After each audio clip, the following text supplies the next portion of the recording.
Shalom. Ketika manusia jatuh dalam dosa, hubungan Allah dan antara Allah dengan manusia terputus. Kehidupan manusia dipimpin oleh jiwa, bukan oleh roh. Roh manusia mati. Sebelum manusia jatuh dalam dosa, roh itu adalah tuan atau juragan. Jiwa itu pengurus dan tubuh itu pelaksana. Ketika manusia jatuh dalam dosa, jiwa adalah juragan atau tuan, tubuh pelaksana, sedangkan roh tidak diurus atau tidak dikenali. Oleh sebab itu, manusia mencari keselamatan dengan menyembah batu, bahkan pohon besar di gunung. Mereka menyembah kepada Allah yang tidak mereka kenal, seperti yang dialami oleh perempuan Samaria. Tuhan Yesus mengenalkan dirinya dan memberitahukan kepada perempuan Samaria itu untuk menyembah kepada Allah yang dikenal, yaitu Bapa, dengan menyembah dalam roh dan kebenaran. Nah, kita buka di Yohanes 4 ayat 23-24. Tetapi saatnya akan datang dan sudah tiba sekarang bahwa penyembah-penyembah benar akan menyembah Bapa dalam roh dan kebenaran, sebab Bapa menghendaki penyembah-penyembah demikian. Allah itu roh, dan barang siapa menyembah Dia harus menyembahnya dalam roh dan kebenaran. Nah, sekarang kita bahas ciri-ciri depan Kristen yang jiwai atau dipimpin jiwa. Yang pertama, saat berdoa dan membaca firman Tuhan, tubuhnya memang hadir, tapi pikirannya melayang-layang. Yang kedua, memiliki sikap membenarkan diri sendiri. Yang ketiga, mudah tawar hati atau putus asa atau kecewa karena tidak memiliki iman yang mantap. Yang terakhir, yang keempat, belum berakar di dalam Tuhan atau mudah diombang-ambingkan dengan ajaran sesat. Menyembah itu apa sih artinya? Artinya memiliki hubungan yang intim dengan Allah dan memuaskan hasrat Allah. Seringkali orang menganggap memuaskan hasrat Allah dengan puji-pujian, persembahan, dan segala aktivitas kita di gereja. Bahkan kalau kita mungkin sudah ada yang bisa berbahasa roh, ya, itu rasa sudah memiliki hubungan dengan Allah dan memuaskan hasratnya. Menyembah dalam bahasa Ibrani, dalam bahasa aslinya yaitu sahah, yang artinya penundukan diri. Orang yang melakukan Tuhan Yesus, yang melakukan seperti yang Tuhan Yesus perintahkan, berarti orang tersebut memiliki roh penundukan diri. Karena Tuhan Yesus itu bos, dan kita itu hamba atau budaknya. Nah, seorang budak itu gak ada alasan untuk tidak melakukan apa yang majikannya perintahkan.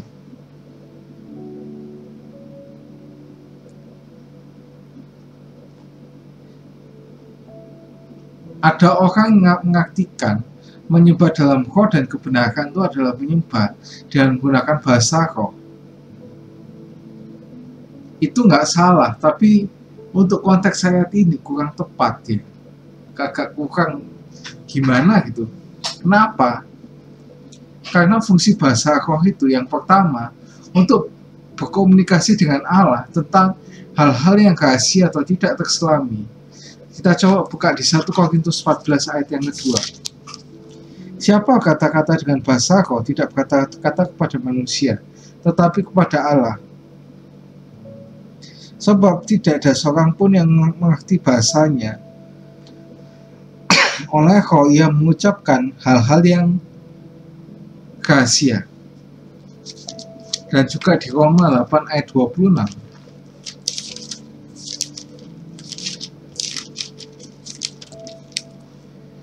Demikian juga roh membantu kita dalam kelemahan, sebab kita tidak tahu bagaimana sebenarnya harus berdoa, tapi roh sendiri berdoa untuk kita kepada Allah dengan keluhan-keluhan yang tak terucapkan.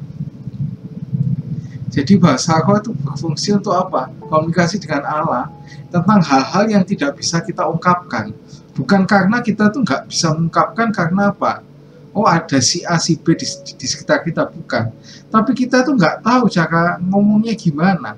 Karena mungkin sudah terlalu sakit hatinya terlalu luar biasa, atau tekanannya yang sangat-sangat besar, sehingga apa? Kita itu nggak bisa ngomong sama sekali gitu loh. Yang kedua, fungsi bahasa roh itu apa? Membangun iman kita sendiri. Di 1 Korintus tadi ayat 14 ayat yang ke-4a. Siapa berkata-kata dengan bahasa roh, ia membangun diri sendiri. Jadi bahasa roh itu bukan untuk membangun iman jemaat. Selain ya, kalau karunia yang lain iya. Karena bahasa roh ini kan karunia untuk membangun diri sendiri. Kita coba lihat juga di Yudas 1 ayat yang ke-20.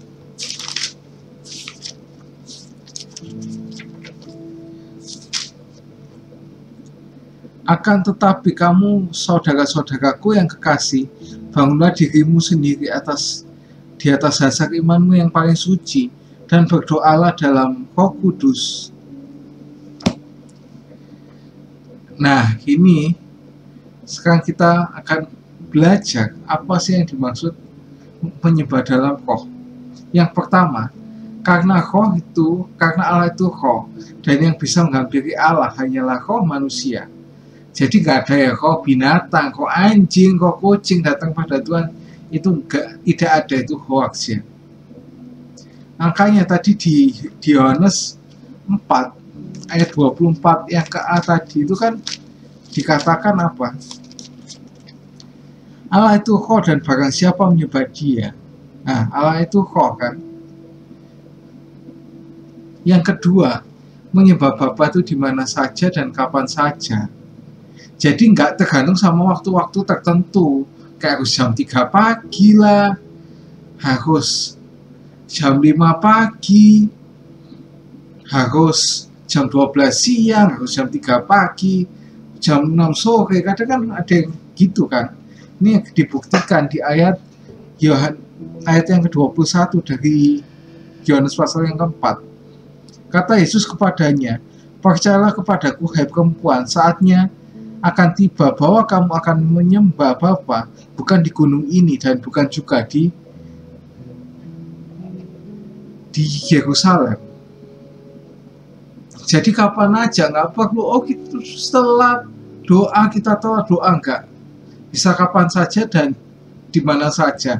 Jadi nggak perlu apa ya, kita terintimidasi dengan waktu. Meskipun bukan waktunya orang biasa berdoa, kita berdoa ya kenapa? Karena itu waktu pribadi kita sama Tuhan, kita meet time sama Tuhan. Kita itu di situ dalam tanda kutip kencan sama Tuhan. Yang ketiga, hidup harus dipimpin roh. Jadi setiap tindak tanduk kita mencerminkan roh Allah yang ada di dalam hidup kita. Kita buka di Galatia 5 ayat yang ke-25. Jikalau kita hidup oleh roh, baiklah hidup kita juga dipimpin oleh roh. Maka itu kalau kita dipimpin oleh roh, ya pasti akan menghasilkan buah roh. Dan buah roh itu apa? Di Galatia 5 ayat 22 sampai 23 sebelumnya ayat yang tadi ya. Tetapi buah roh ialah kasih, sukacita, damai sejahtera, kesabaran, kemurahan, kebaikan, kelemah lembutan, dan penguasaan diri. Tidak ada hukum yang menentang hal itu. Kalau kita hidup dalam roh, tindak tanduk kita harus mencerminkan roh Allah dan menghasilkan buah roh. Buah roh itu satu buah, ada 9 rasa, bukan 9 buah ya itu ya. Nah, terus gimana sih supaya manusia bisa menghampiri dan menyembah Bapa dalam roh dan kebenaran? Ayo kita ikuti beberapa langkah di bawah ini. Yang pertama, percaya kepada Kristus atau memiliki roh Kristus. Kita baca di Roma 10 ayat 9 sampai 10.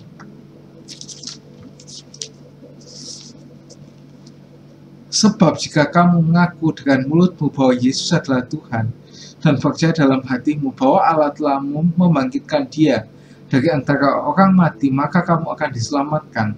Karena dengan hati orang percaya dan dibenarkan, dengan mulut orang mengaku dan diselamatkan.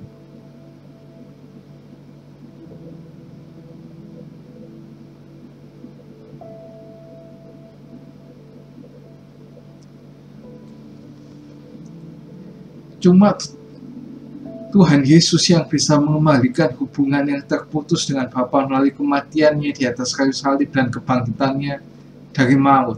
Mutlak harus kita percaya kepada Kristus ya. Nggak boleh percaya sama Tuhan yang lain ya kalau kita jadi Kristen ya. Karena Tuhan Yesus kata dalam Yohanes 14 ayat yang ke-6, "Akulah jalan kebenaran dan hidup. Tidak ada seorang pun yang datang kepada Bapa tanpa melalui aku."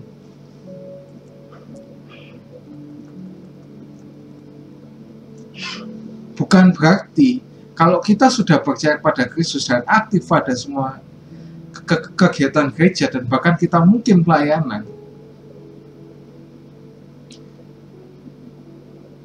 itu kita memang sudah menyembah Bapa dalam roh dan kebenaran, tapi kita tidak boleh berhenti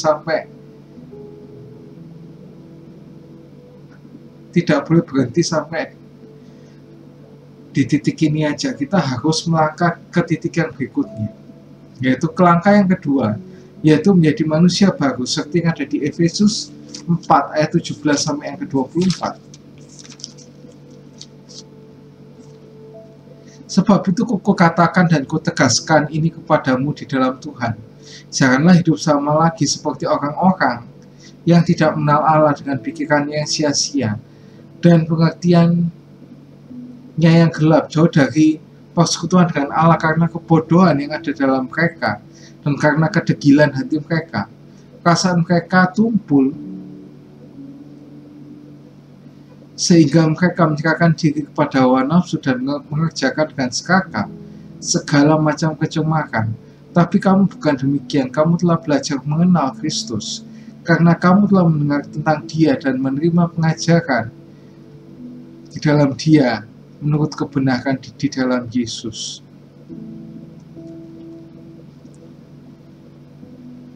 Yaitu bahwa kamu berhubung dengan kehidupan kamu yang dahulu, meninggalkan manusia yang lamanya, menemui kebinasaannya oleh nafsunya yang menyesatkan, supaya kamu diperbarui dalam roh dan pikiranmu, dan mengenakan manusia baru yang telah diciptakan menurut kehendak Allah dalam kebenaran dan kekudusan yang sesungguhnya.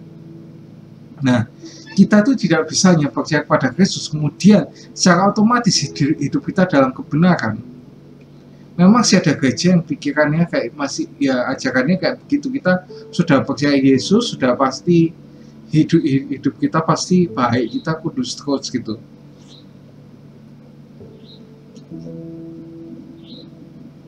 Kita harus menanggalkan semua manusia lama kita dan menyongsong jadi manusia yang baru, yang terus-menerus diperbarui dalam roh dan pikiran dengan cara berdoa setiap saat atau kehidupan doa. Dan kehidupan doa ini sudah sering sekali diprogramin, dijelaskan, yaitu berdoa nggak dalam tutup mata, tapi kita ngomong sama Tuhan aku kayak gini kan, Tuhan kayak gitu ya. Hal yang cemar harus kita buang dalam hidup kita sehingga kita semakin hari semakin berkenan pada Allah, sampai kita memiliki karakter Kristus. Seperti yang tadi dikatakan buah roh itu ya. Tapi buah roh adalah kasih, sukacita, damai sejahtera, kesabaran, kemurahan, kebaikan, pemalembutan, dan penguasaan diri. Tidak ada hukum yang menentang hal itu. Nah, di Galatia 5 ayat 22 sampai 23. Nah, orang yang dipimpin roh itu, kesucian atau kekudusan bukanlah kewajiban, tapi adalah suatu kebutuhan yang harus kita capai. Oleh sebab itu, untuk dapat menyembah dalam roh dan kebenaran, kita harus hidup kudus karena Allah itu kudus. Maka itu di 1 Petrus 1 ayat yang 16 dikatakan, kuduslah kamu sebab aku ini kudus. Nah, gimana sih caranya kita itu bisa hidup kudus? Yaitu bercermin dengan firman Tuhan atau Alkitab. Nah, apakah kita sudah hidup sesuai dengan firman Tuhan atau tidak? Nah, di Yakobus 1 ayat yang ke-17 ya. Tetap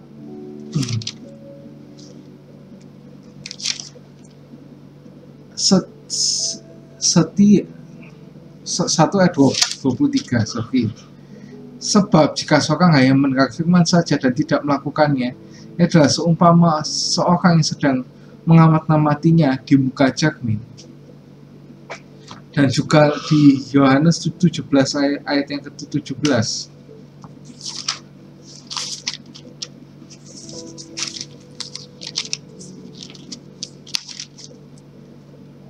Kuduskanlah mereka di dalam kebenaran firman-Mu, karena firman-Mu adalah kebenaran. Nah, keseriusan hati kita untuk hidup benar dan minta Roh Kudus mengoreksi hati kita. Maka itu di Mazmur 26 ayat 2 dikatakan, ujilah aku ya Tuhan, dan cobalah aku Tuhan, selidikilah batinku dan hatiku.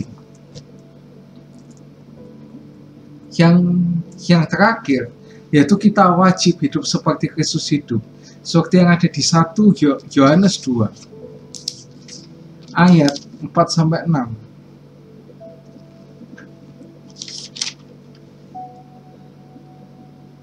Barang siapa berkata aku mengenal dia, tapi ia tidak mengikuti perintahnya, ia adalah seorang pendusta dan di dalamnya tidak ada kebenaran. Tapi barang siapa mengikuti firman-Nya di dalam orang itu, sungguh sudah sempurna kasih Allah. Dengan itulah kita ketahui bahwa kita ada di dalam dia. Dan barang siapa mengatakan bahwa ia ada di dalam dia, ia wajib hidup seperti Kristus hidup. Nah, kita wajib hidup seperti Tuhan Yesus dan jadikan Tuhan Yesus sebagai idola dalam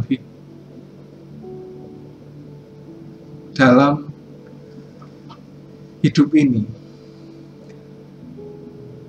Kalau seseorang mengidolakan seseorang, kayak biasanya kan kalau sekarang ini kan banyak yang mengidolakan artis-artis Korea karena itu yang ganteng lah, yang cantik lah. Ya, maka segala gerak-gerik tingkah lakunya akan ditiru oleh penggemarnya. Nah, kalau kita mengidolakan Tuhan Yesus, itu berarti kita melakukan segala yang diperintahkan. Kalau kita tidak melakukannya, sama dengan seorang pendusta dan tidak ada kebenaran. Maka itu kita recap lagi, gimana sih kita itu bisa menghampiri dan menyembah Bapa dalam roh dan kebenaran. Yang pertama itu hukumnya wajib, kita harus percaya pada Kristus atau memiliki roh Kristus. Kita itu bisa dari situ beribadah kepada Tuhan, pelayanan, dan sebagainya. Karena apa? Hanya Kristus yang bisa mengembalikan hubungan dengan Bapa itu yang sudah rusak. Dan nggak sampai situ aja, kita yang kedua itu menjadi manusia baru. Ya, kita harus meninggalkan manusia lama yang rusak dan penuh dosa itu, sehingga kita itu bisa hidup dengan kudus dan juga benar. Yang ketiga, kita wajib hidup seperti Kristus. Kalau Kristus